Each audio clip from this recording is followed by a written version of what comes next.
Keir Starmer Britain ప్రధానమంత్రి ఈ మధ్యన ఒక కొత్త కాన్సెప్ట్ ట్రై చేశాడు. ఎందుకంటే అక్కడ పబ్లిక్‌లోనే ఆగ్రహం వస్తుంది.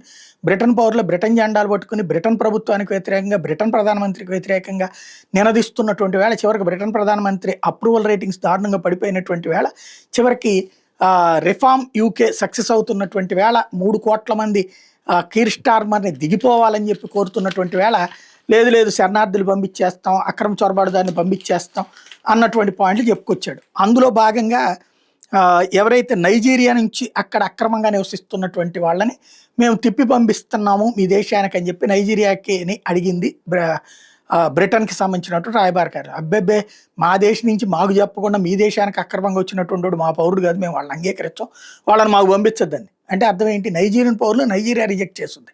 అదే సందర్భంలో వాళ్ళందరినీ అమెరికా ఇప్పుడు బ్రిటన్ సచ్చినట్టు అటు పెట్టుకోవాలి, లేదా ఎక్కడికైనా పంపించడానికి కుదరదు. మళ్ళీ అంతర్జాతీయ మానవ హక్కుల చట్టం ప్రకారం ఇప్పుడు అడచెక్కలో పోక చెక్కలాగా అయిపోయింది, అడకత్తెరలో పోక చెక్కలాగా అయిపోయింది బ్రిటన్ ప్రభుత్వ పరిస్థితి.